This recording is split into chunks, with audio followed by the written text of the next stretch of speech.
to the Nerdstalgic podcast with your host, the Ginger Bookworm. Nerdstalgic with the Ginger Bookworm. Nerdstalgic with the Ginger Bookworm. Howdy Beans, and welcome back to another exciting episode of the Nerdstalgic podcast. I'm your host, Luke the Human. Hope you're doing well. Hope you're all good, as per usual. Before we get into today's topic, I want to do a bit of housekeeping because I like to keep my house nice and clean. So 3 things I want you to do for me before we get into today's topic. Number 1, make sure that you follow me on Twitter at Nerdstalgic_pod to be kept up to date on everything and anything that I'm doing, watching and reading and all that jazz. Number 2, if you listen to this on YouTube, don't forget to leave a like and a comment and subscribe. Most importantly, a like and a comment. Finally, if you listen to this on Spotify on your mobile phone, don't forget to give the podcast a star rating between 1 to 5 stars. If you can do all those things for me right at the very, very beginning, I will be eternally grateful. So, today's topic, we're going to be carrying on my Mass Effect journey with Mass Effect Paragon Lost from 2012. This is an animated movie or anime. Before we really get into it, I just want to ask everybody to go check out all my prior Mass Effect content as when this one is released. My Mass Effect 2 episode will be released and out. As of recording this, it isn't out yet, but hopefully when it came out, everybody loved it and enjoyed it, and loads of people listened to it and shared it and retweeted and all that jazz, and it's doing really, really successful. So if you haven't listened to my review of Mass Effect 1 or Mass Effect 2 yet, by all means, please do go back and check them out. Also, I have 2 Mass Effect book reviews out. So Mass Effect Revelation and Mass Effect Ascension. So if you want to check those out, if those interest you also, they are to come. So yeah, so quite a bit of Mass Effect content is already out for you all to check out. This movie is a prequel to Mass Effect 3. I was a bit and ahhing as to where I should really put it. My original plan was that I'm going to review and put this movie review, before I actually release my review of Mass Effect 2. But then when I started doing a little bit more research, because I have watched this movie before, but only once, this film sort of takes place before, during, and after the events of Mass Effect 2. So the first part of this movie, from what I remember, takes place before the events of Mass Effect 2, around about the time when Shepard is presumed dead. Or is he alive? I can't remember. It's been a while. Basically, it happens before Mass Effect 2. Then the middle part takes place during Mass Effect 2, the actual events. And then the end of this movie takes place after Mass Effect 2. It's really confusing. Hopefully, when we get to it, it'll make more sense. But it's kind of up in the air as to where this movie actually slots in. Canonically, BioWare and the fandom class this movie as a prequel to Mass Effect 3. So I thought to myself, well, if it's a prequel and that's what it's classed as, that's where I'm going to put it. That's why I'm putting it after Mass Effect 2. But when we actually get into the actual review itself, I'll try and break down how it all works in terms of the timeline and story, so it makes a lot more sense. But my memories of this film is that, to be honest, like I said, I've only ever watched it once. I remember enjoying it, and I remember watching it after I played Mass Effect 3.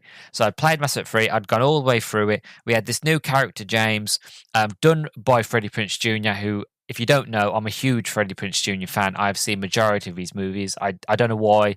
I've just always been a really big Freddie Prinze fan. And a fan of his dad as well. His dad was hilarious. But I've been a big fan of Freddie Prinze Jr., and he plays James, or he voices James in the video games, and I had no idea who James was. He was just like a new character that just joined the crew at the very, very end. And it turns out that if you watch this movie, you kind of understood who James was and what he stood for, and you got a sort of an introduction to his character. So I remember going back and watching it again. I don't remember actually if I liking it or not. Like I said, it's been a long, long time. All I really remember is the fact of I watched it and I thought it was interesting. And that is kind of the long and short of my memory of this film. So it's going to be interesting to going back because, like I said, my mind is completely blank on this film. So it's going to be interesting to see if it's good, if it's bad, if it's a decent prequel, if it gets you excited, gets you ready for the events of Mass Effect 3. we will see. One thing I want to do quickly though, before we get into it, I want to do the synopsis of the movie. So, fans of the groundbreaking Mass Effect franchise can't afford to miss this stunning motion picture experience born of an epic collaboration between the legendary BioWare and the visionary production IG. They do movies like Ghost in the Shell, Kill Bill Volume 1. Mass Effect Paragon Lost, prequel to the best-selling Mass Effect 3, follows the early career of Alliance Marine James Vega, Freddie Prinze Jr., as he leads an elite special forces squad into battle against a mysterious alien threat known as the Collectors. Stationed at a colony in a remote star system, Vega and his troops must protect the colonists from the alien invaders bent on abducting humans for unknown purposes. Outmanned and outgunned, Vega must rally his squad to defend the colony at all costs, even if it means making the ultimate sacrifice. So that is the synopsis of the movie. As for the movie cast, so as I've mentioned, you've got Freddie Prinze Jr. as Lieutenant James Vega, Monica Reel as Tria, Vic Migorana as Mercer, Todd Huckerhorn as Milky, Eric Vale as Essex, Jesse James Grillo as Nicky, Travis Willingham as Captain Tony, and Justin Cook as Brood. So we've got a bit of a voice cast. The only really one of them that I know is Freddie Prinze Jr. He's a big gamer, and if you are interested in anything that Freddie Prinze does, he has a podcast that they talk about horror movies, both new and old, and B-movie horror movies that I really, really love, called That Is Pretty Scary. So by all means, if you want to check that out, it's an awesome podcast. I highly recommend it. And yeah, he also does a wrestling one, Wrestling with Freddie. So if you like wrestling, that's another one to check out. But he's a big nerd. He has his own YouTube channel called Geghead, which I used to watch a lot. I don't watch it much anymore, but I used to really watch it a lot. And they used to do D&D and sort of gaming sort of sessions, and it was absolutely fantastic.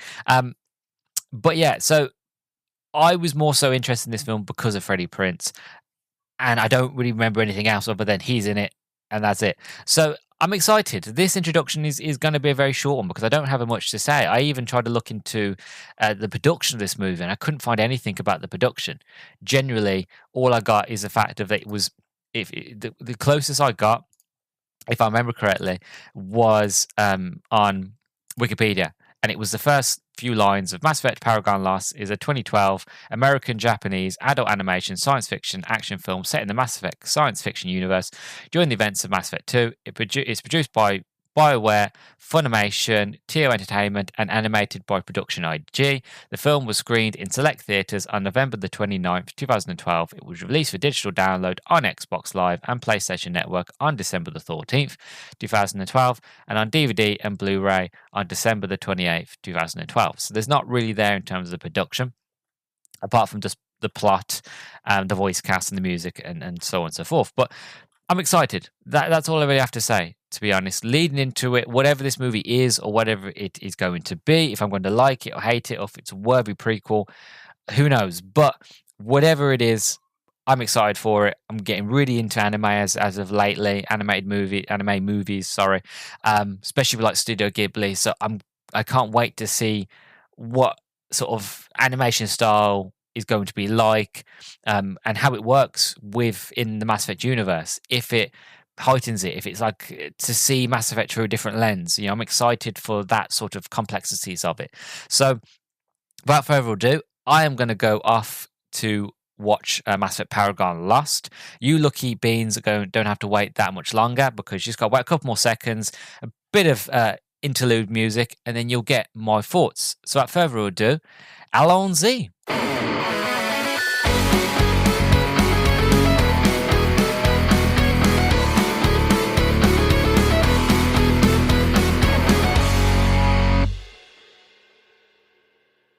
Right, so I've just finished watching Paragon Lost, and obviously first impressions is I really, really enjoyed it. Again, this is my second time go around, so it's been a while since I've actually seen it, but going back to it, rewatching it, it feels completely new to me, because again, it's been so long since I watched it, and I fell in love all over again.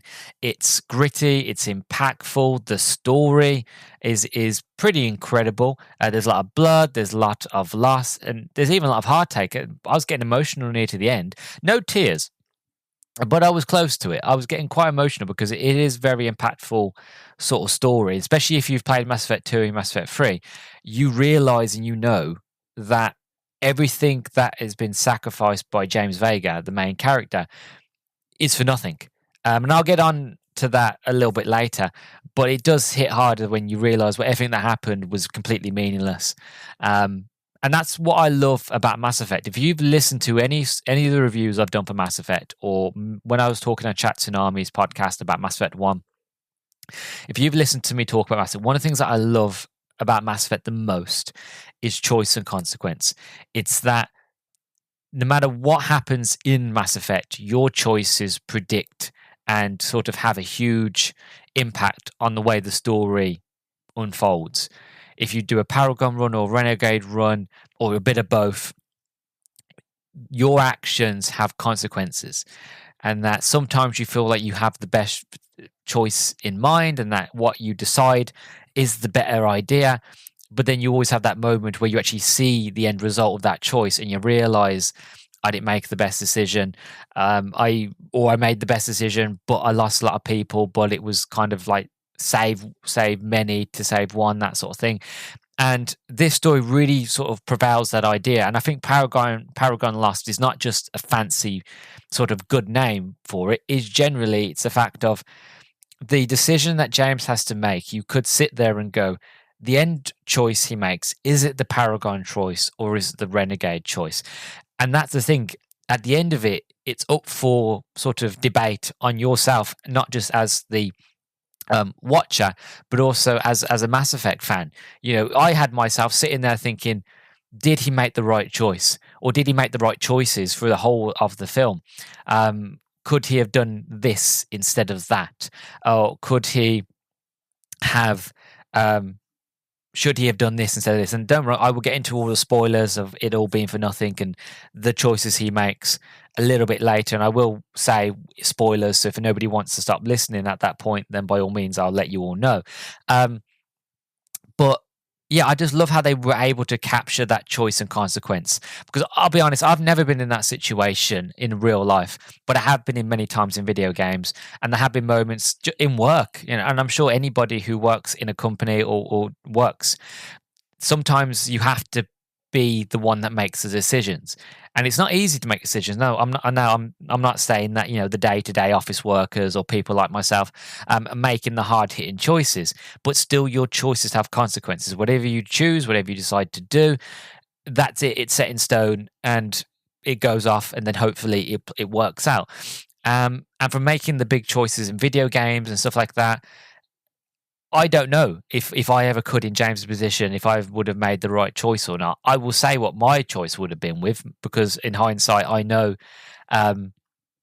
what would have been the better choice. But, you know, we'll get there. But overall, first impressions, it did a really good job of just conveying not just Mass Effect in general and really sort of expanding that world and that universe, but also did a fantastic job of just taking the idea of Mass Effect, the choice, the consequence, making those tough decisions and hopefully saving the galaxy, saving the universe, saving the human race, save all the races. That was done so well to screen that, you know, bravo. So the way I'm going to do this review is I'm going to break it down into two parts.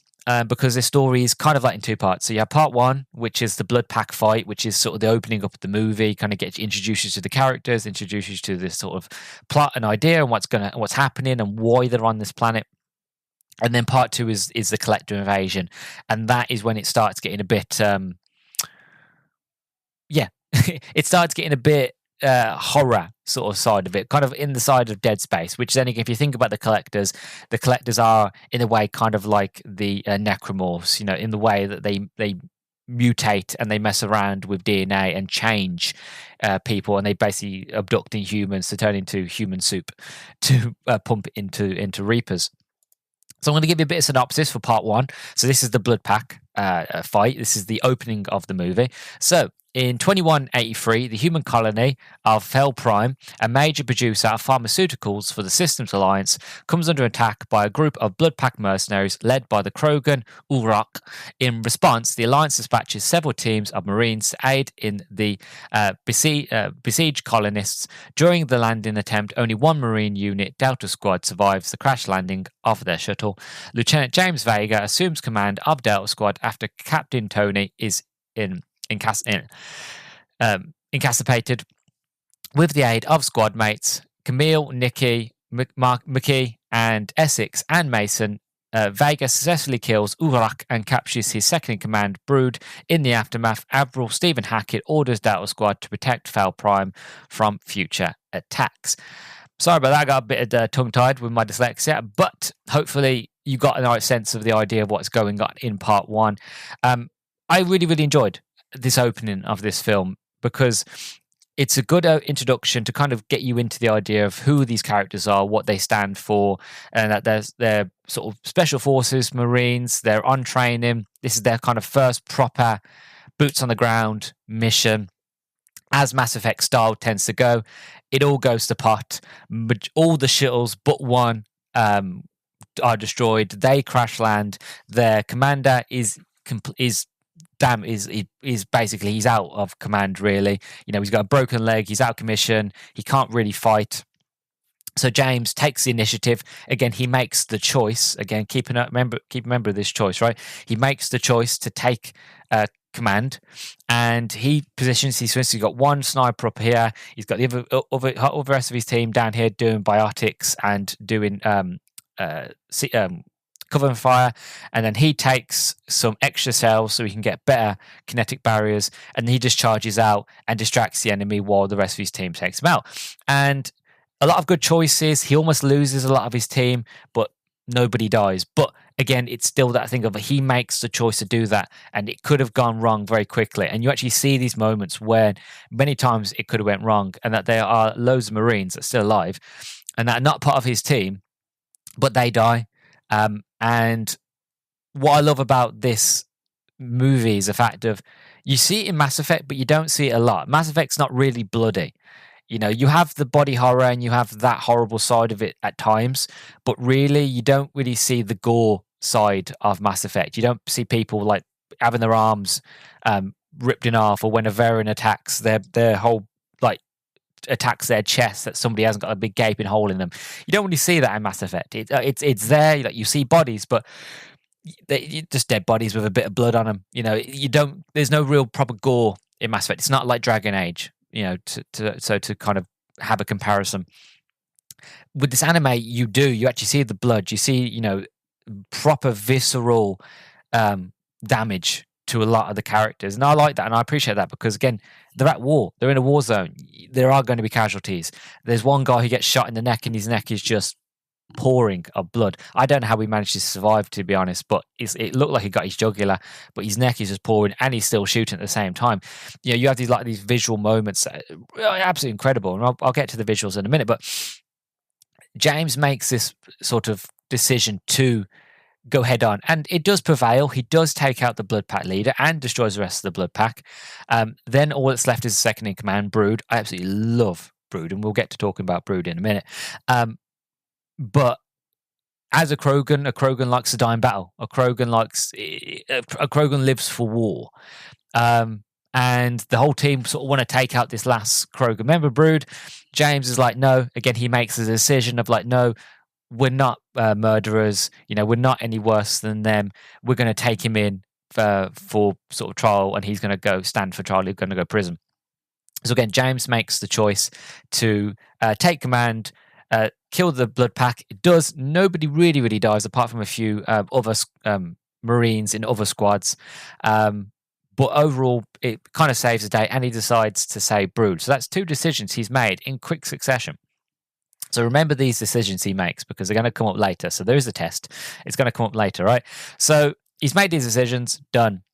2 years later, in 2185, this is the Collector invasion. So in 2185, Fel Prime has recovered and the Alliance has bolstered the colony's defenses with a heavy anti-ship cannon and military-grade kinetic barriers. While installing the defenses, Delta Squad discovers an unknown alien device emitting a signal. Triala presents her findings to Liara T'Soni. We get to see a little bit of Liara T'Soni in this. Not a lot, but a little bit. Only for the communications to get jammed when the Ara speculates the device being Reaper tech. As the group returns to the colony, they spot an invading colony ship. The colony ship deploys seeker swarms to incapacitate Fel Prime's colonists, including Captain Tony. Unable to prevent the colonists' capture, Delta Squad attempts to disable the collector ship with the colony's anti-ship cannon, but fail when the cannon is destroyed. As Delta Squad retreats to the secured underground labs beneath the colony, Camille is snatched away by drones and Essex is paralyzed by seekers while defending the lab's doors.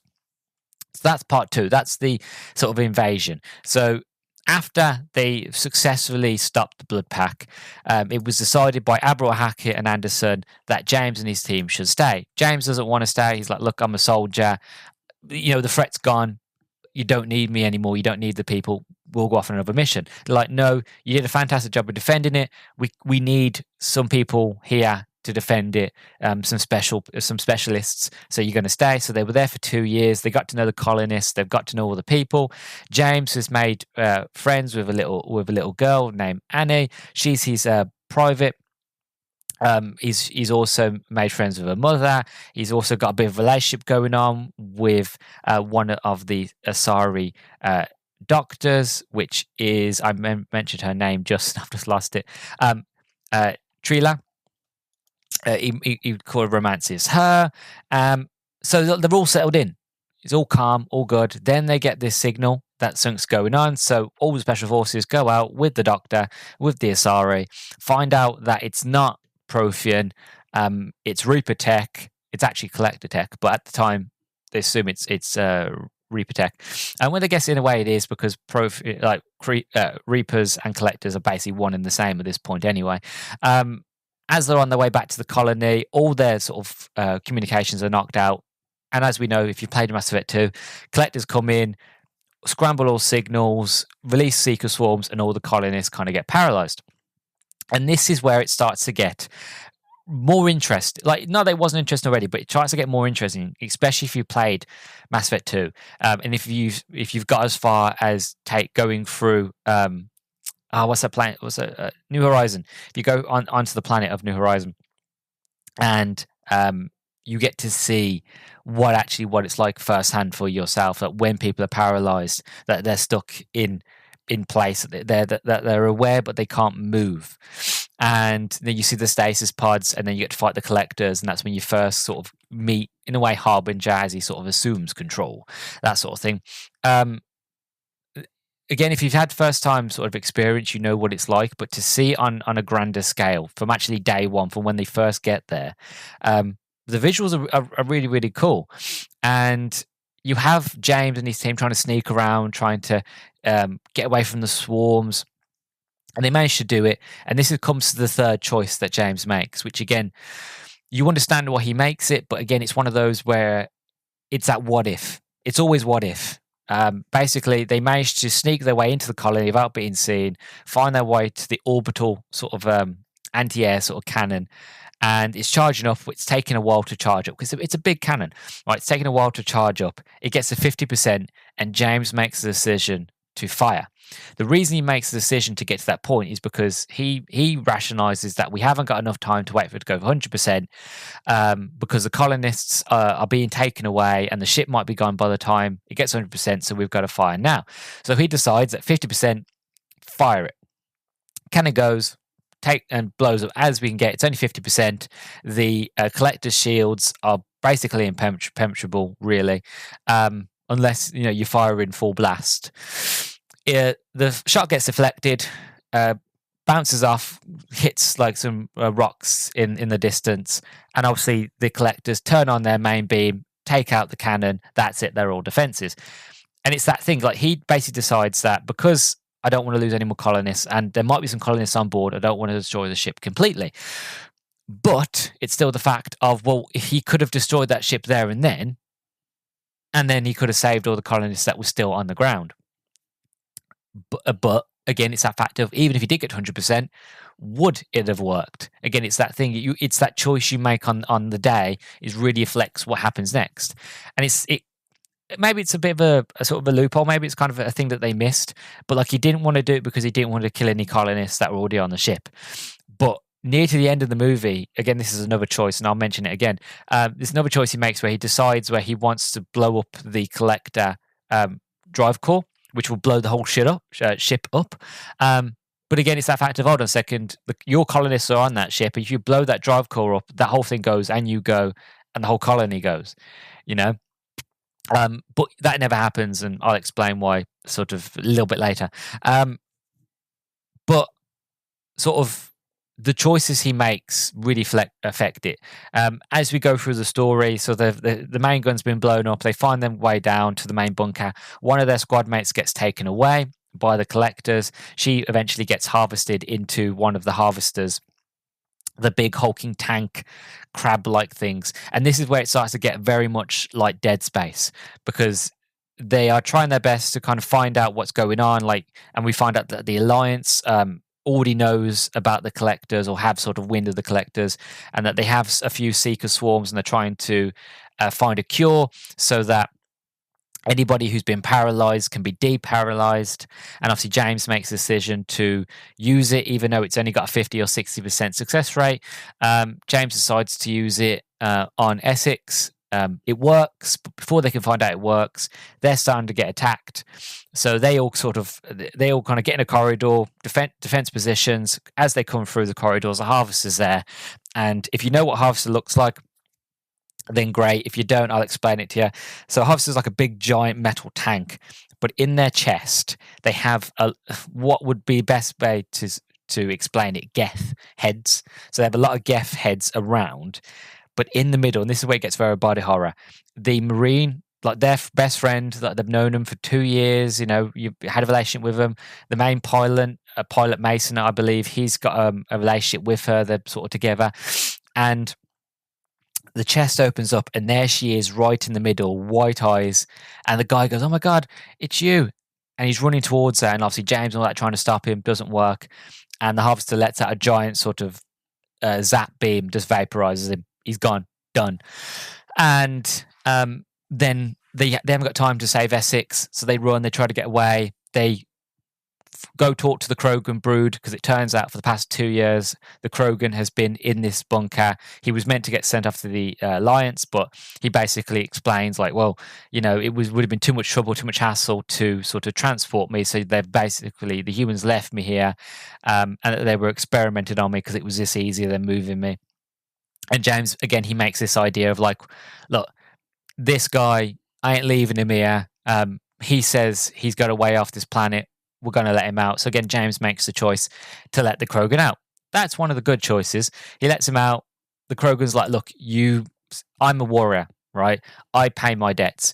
You decided to spare me, and that I will repay you back in kind. So we're friends. Don't worry about what happened. You saved my life. I'm going to save your life and the rest of your team's life. There's a ship that's buried close by. We're going to get out of here. And they do. They try to escape, but the harvester's not dead.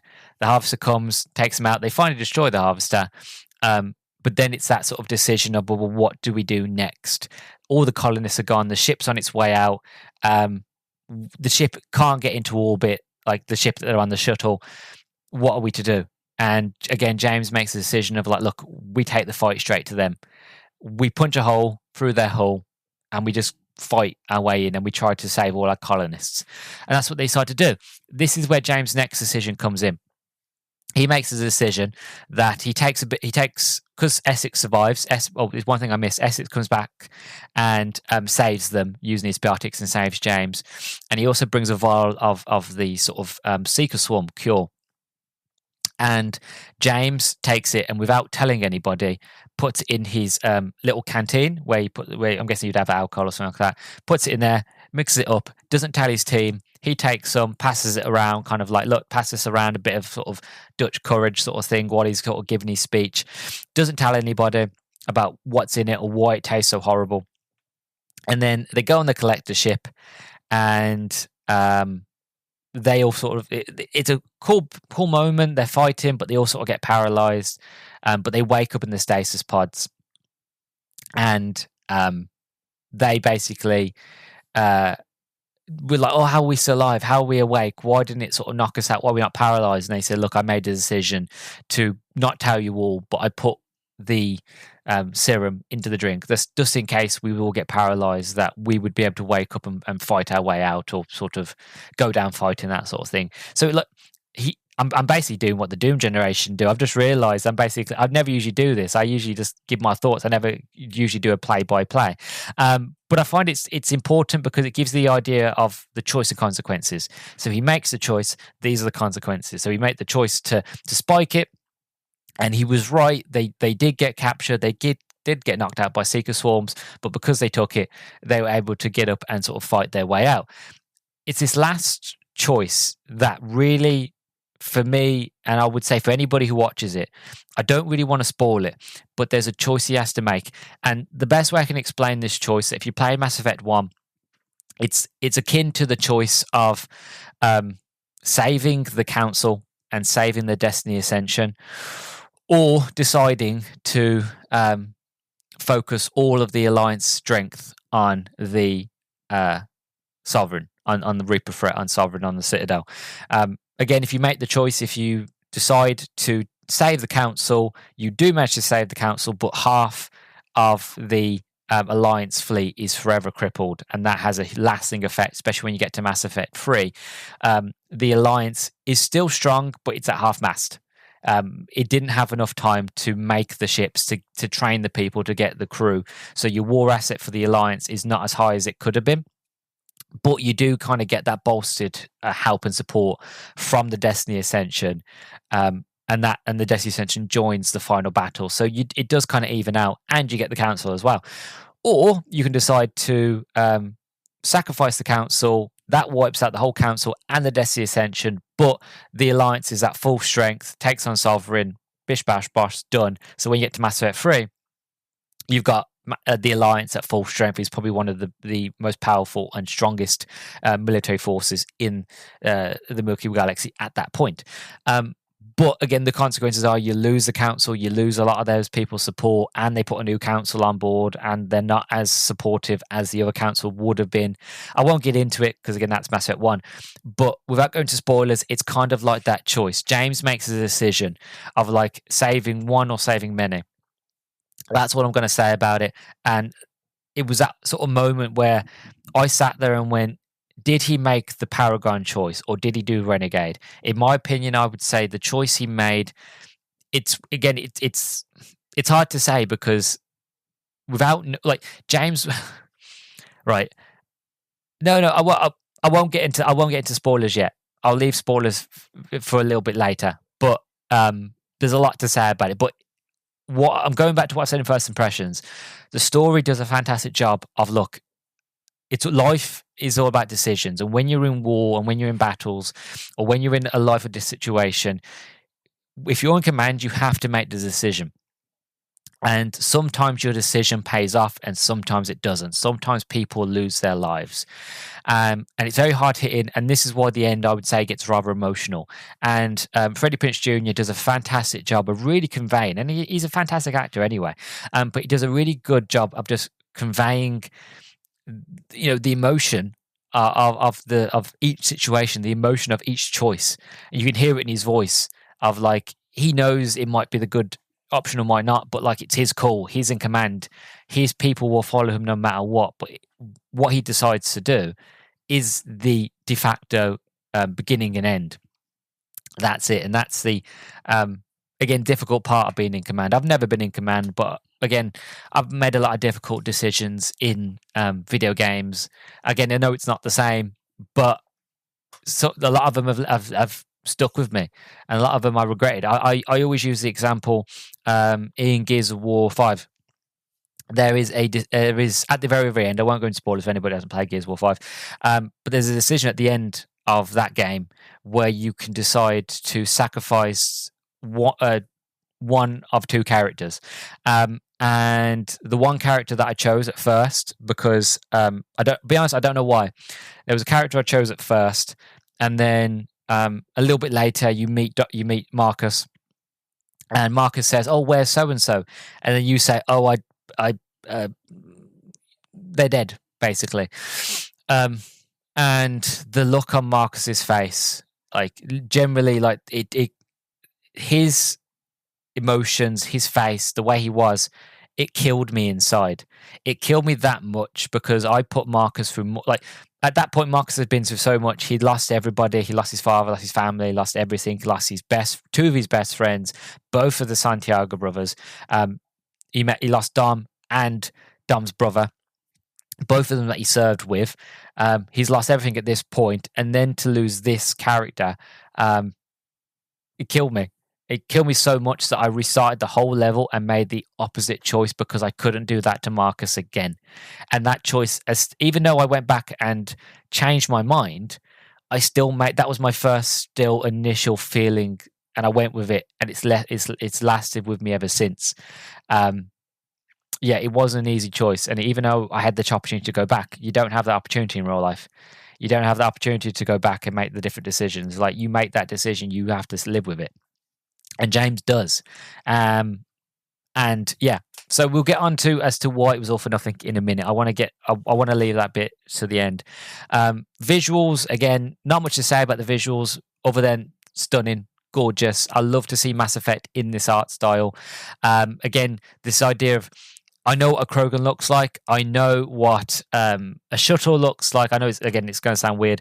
I know kind of what everything looks like in the Mass Effect universe, but putting on sort of the artistic liberty of anime and looking at a Krogan that I know it's a Krogan to look at it, but it's a little bit different.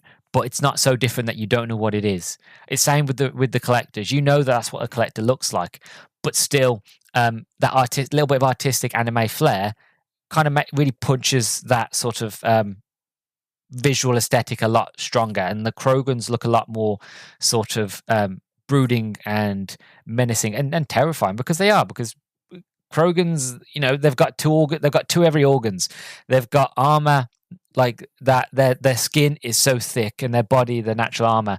Even if a Krogan is out of armor and it were completely naked, you wouldn't get through it unless you put loads of fire.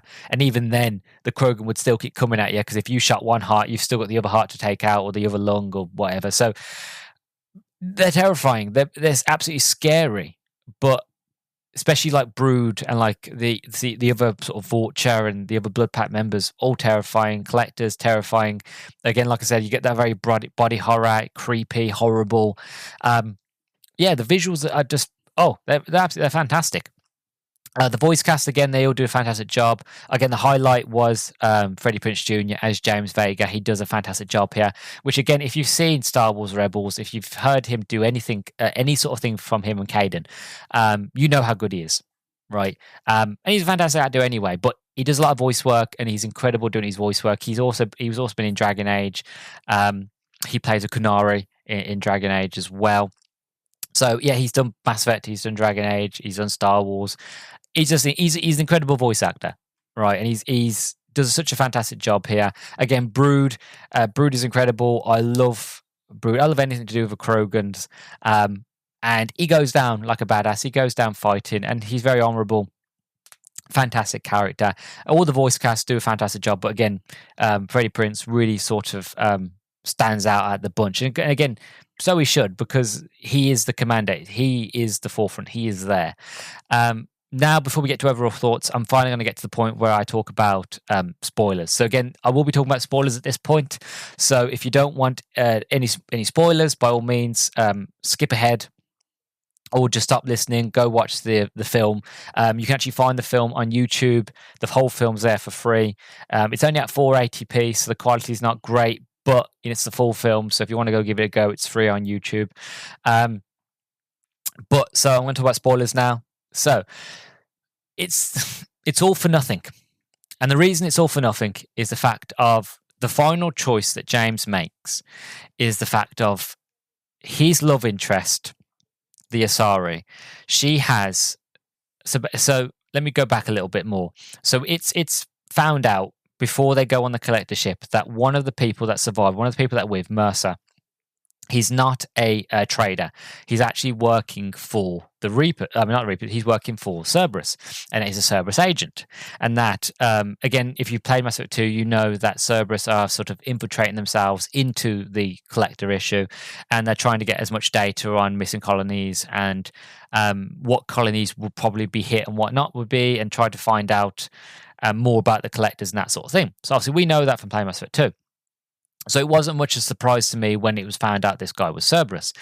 The big surprise is that just before they Brood, because Brood is left on the ship to kind of on the shuttle to take out the collector drive core to blow up the ship. Before Brood can do that, Mercer shoots him in the head. Doesn't kill Brood because again he's a Krogan. It takes more than a shot to head to kill him. And they crash. They go into stasis. And as far as Mercer is concerned, all the team is dead, and it's revealed that he's working for the collectors. And the reason he's working, he's kind of like a double agent. He's working for Cerberus, but he's working with the collectors. And the reason he's working with collectors so he can collect information and data that is stored on the collector ship, so he can give it to the Cerberus to make weapons and to kind of fight them, and basically to collect technology so we can kind of have human dominance, which is basically what Cerberus is all about. So anyway, so you have that idea, that concept in your mind. So he brings the Asari on board, and because human brains aren't able to sort of take in, because the Protheans, a lot of their information is stored datally, and that because how big their brains were and how their sort of physiology was, a lot of the information that they store is through memory and through their brains. The only reason Shepard can do it is because he had the beacon on Eden Prime, and that kind of, the best way to explain it, kind of opened up a neural pathway. Kind of, it opened up like a storage house, or like a way so that his brain could handle it and handle any more sort of Prothean data. But any other mind, it would just destroy and kill. So Shepard got lucky because he had a beacon, but the data that's on the collector ship is completely raw, and that anybody who doesn't have this cipher in their head, like Shepard does and Saren, their brain would be completely fried. So he needs an Asari. So he uses the Asari to basically connect with it, and you get glimpses, and you get to see the actual Protheans themselves fighting the Reapers on this planet, and how that they're all wiped out, and that this Reaper sort of turn them all into, just vaporize them all, but sucked up all the energy and essence. And then you got to see how the collectors were made, how like the collectors were made inside the Reaper ships, and that out the Reaper ships they would drop like just drop pods down, and then that's how they used to make collectors really quickly. Again, I don't know if that's lore accurate or not, because again, you never see that in Mass Effect 3. It's never talked about. So maybe it is lore accurate. I don't know. Maybe that was just a way of like, just a thing that they, I don't know, it was like a quick thing just to show. But either way, if it's true or not, it doesn't matter. It's a cool scene. But anyway, so you get all these different flashbacks. You learn a bit more about what happened to the Protheans. Again, if you play Mass Effect 2, you already know this. And then you find out that the reason they're trying to get this human soup is because they're trying to make human Reapers. Again, we know this, you play Mass Effect 2. But all this data that he collects, he has on a wristband. And there's a little bit of a squirrel, and that the collectors basically realise what Mercer's doing, and basically says, look, you brought an Asari on board, you've tainted our sort of DNA sample, you've sort of had your usefulness, it's time to sort of, ascend, turn into soup, basically. He's like, no, if you want the Asari gun, like, he's a coward, right? You want the Asari gun, I'll get rid of the Asari, tries to throw her overboard. As sort of he goes to throw her, she grabs on to the cuffling that's on him, takes him with him, falls into the pod. And this is sort of the beginnings of the decision. So a little bit more happens after this, and James is basically he's running to Mercer. He's beating the crap out of him. He's like, I can't go. I've got to find out the information. Like, give me all of it you've got. He goes, I haven't got it. He finds out that the Asari's got it. His love interest, and this is where the decision gets difficult for him. And this is where you realize it's all for nothing, because the data on there could save a lot of colonies. But again, like I've mentioned, if you played Mass Effect 2, you quickly realize that it's all for nothing, because everything that he does and he sacrifices, Shepard has already done. Shepard has already got all the information. Shepard has already gone into the Omega 4 relay. He is destroyed the collector base. The collectors are wiped out. So all the data is useful, but at the same stage, it's worthless because they already have it. And this is where it comes to his choice, because he has to make the decision to save his love interest, who he believes, because at this point, he doesn't know Shepard's alive. It's not widely publicly known that Shepard's alive, right? So he doesn't know this. He doesn't know that Shepard's already on a suicide mission. He's busy, again, focusing on taking down the collectors, right? That is his goal on this planet, right? So he doesn't know any of this.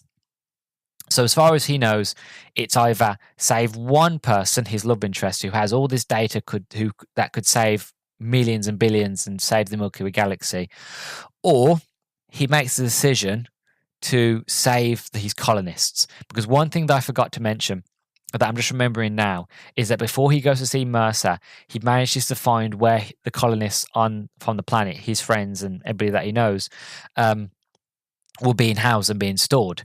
And he can't wake them up there and then, but he cracks open him and his team crack open all of their stasis pods and then set off a gas of the cure to slowly wake them up. And he's like, I'll be back for you. And the little girl, Annie, he's like, look, I'll be back for you. I'm not going to let you all go. And this is where it gets difficult. And this is where you start getting emotional, because now he has to make the decision. They're on the other side of the collector base. He has to make a decision of like, look, James, we need you. Come in, like, it's now or never. The little girl's like, it's me, it's Annie, I'm alive here. You, James, like, I'm like, I'm your second in command. I'm here. Like, she's only a little girl. She's like, has to be 10, 12, maybe even 9 years old.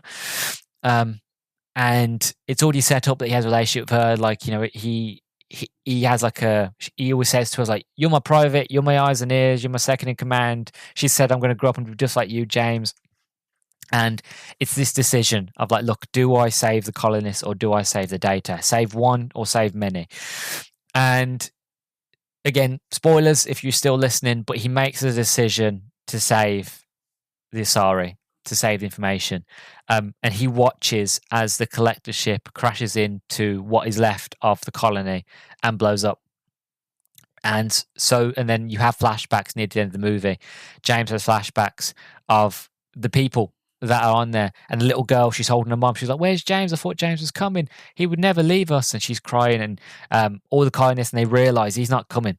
He's not coming for them. They're going to die. And they get crushed by rocks, and then the ship crash lands and they all die.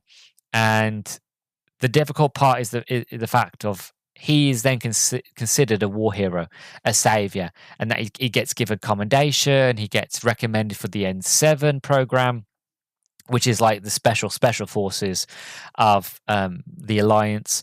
And everybody says to him that you're a hero, that you saved the day. Your information that you saved is going to save the whole galaxy and save the Alliance. All the weapons and shields and technology that we can make from this, it's going to save a lot of people. But you can tell with James, and again, the fantastic visual sort of the animations, facial features are great, but also the voice acting from Freddie Prinze at this point is incredible, because he is just, I'm not a hero. Like the whole story is that he wants to be a hero, and that he wants to be just like his idol, Commander Shepard. That he always remembers the Normandy, and he's always quoting Commander Shepard that this is what Commander Shepard would do. And then he realizes by the end of the movie that what Commander Shepard is and what Commander Shepard stands for is making the tough call. I'm Commander Shepard, you're Commander Shepard. Everybody who's ever played Mass Effect is Shepard. We have to make the hard decisions because nobody else will or can. Again, you can say that again, that's whole part of the game. You have to make a decision because you're the player. But take that out of concern. For all of us that have made any decisions in Mass Effect, we know how hard it is to make those decisions, and we have to live with them. And James realizes this. It's like, this is what it's like to be Commander Shepard, that you have to make the decisions. That means that sometimes a lot of people are going to die. And And then when James realizes this, and there's even a bit of dialogue of this in Mass Effect 3, when he's talking to Commander Shepard, because James realizes, like, he tries to come to terms with the fact of, okay, I sacrificed the whole colony, but at least we got this technology, right? At least I've got something that, can make sure that this never happens again. And then it turns out that Shepard basically beat him to the punch, that Shepard had already got all this information, that Shepard had already destroyed the collector base, and that the collector threat is now gone. And that's when you realize it's all for nothing, and that I could have saved the whole colony and that little girl, but I didn't. And he has to live with that fact, and that'll mess anybody up, to be honest. And then you get these visuals and scene where he's running through the rain, he's punching the ground, he's crying, he's like, he just can't get his words out. And he doesn't see himself as a hero. He even takes off his medal and he puts it on a shrine on the planet. And the shrine is to everybody who died. And it's the list of all the colonists. His mates are on there, all the Marines that died following him. And again, it's that idea, that story, that title, Paragon Lost. Paragon, good. He makes these decisions, but it's a lost cause. It's for nothing. This whole story is that it shows you the fact that the choices that you make have a big effect, and that even though he made a lot of good decisions, his final decision, even though everybody else considers it the right decision, that he's a war hero, that he is a paragon, that he's worthy of being called Alliance Special Forces and Alliance Soldier, X, Y, and Z, but in his mind, he isn't a hero anymore. He's not in his mind. Everybody else says he is, but he isn't. And it's this trauma, and it's and again it leads into real life trauma as well, because again we have a lot of problems with soldiers dealing with this trauma. I won't get into that because again that's a topic I know nothing about, but it's still that fact of he's living with that trauma now. And again, he didn't know that Shepard was going to do this. As far as he knew, he's made the right decision. But again, we know as hindsight watching the film that, was the decision he made, was it Paragon or Renegade? Me personally, I probably would have, in my first initial thought, would have been I would have saved the colonists. Again, it's that same idea at the end of Mass Effect 2 when the Elusive Man says to you, about, look, don't destroy the collector base. You don't understand all the technology that's here. Let us keep this base. Let's use it for our sort of for the betterment of mankind, and so we can use this technology against the Reapers. And I've made that decision when one of the playthroughs I made, because again it made sense, because I knew what was to come in Mass Effect 3, that we needed all the technology we could get. Only to get to Mass Effect 3 and to realize that was the Renegade option, and that it just meant that all you really got out of it in terms of a war asset was, I feel like, you get the collector head. I think you get the collector head or collector heart, or one of those. I mean, the Reaper, human Reaper head or heart, one of those, and basically that becomes a war asset. But again, that's the Renegade decision. Just because you get all this technology, what Cerberus stands for and what they're going to do with it, and what they end up doing with it, with them working with indoctrination and stuff like that, it's the Renegade decision. So that idea of the Paragon, what you think would be the best decision, isn't. And so James went really with the Renegade decision, trying to save the technology, when the true Paragon decision would be destroying the collector base. That's the best decision, is destroying the base, is getting rid of it all, wiping the slate clean. And the Paragon decision here is saving the colonists. That would have been the best decision, but he didn't. And he has to live with that fact now. So yeah, when you realize that it's all for nothing, and when James realized all for nothing, it's very emotional. It's very one of those, like, damn. Bloody damn. God damn. But yeah, my overall sort of thoughts of this movie is that it's definitely worth watching. Even if you've gotten to this point and you listen to my spoilers, it is worth watching. It is worth giving a go. Especially if you played Mass Effect and you're a Mass Effect fan, it's worth watching. Even if you're not a Mass Effect fan, you just want to watch like a video game sort of short sort of anime film, by all means, give it a go. The visuals are really good. The story's interesting. James Vega as a character, he's quite interesting here. It's kind of a shame that when you get to Mass Effect 3, it's kind of too late in terms of a new companion, in my opinion.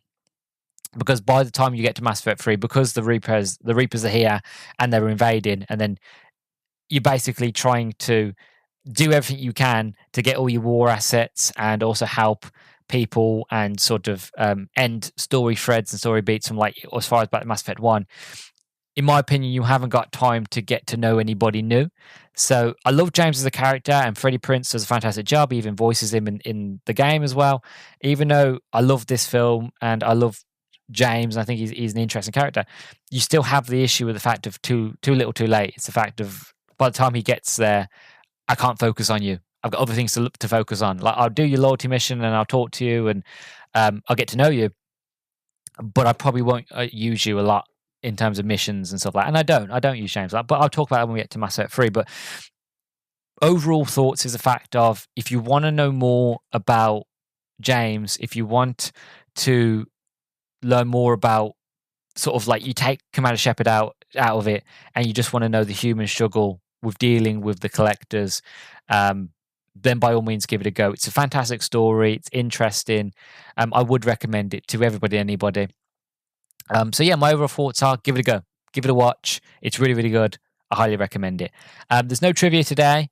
To be honest, I decided not to do any trivia with this one because it's a video game one. To be honest, if you've played the video game or games, sorry, you will know what effing that's going on here. So I just thought there'd be no point doing trivia.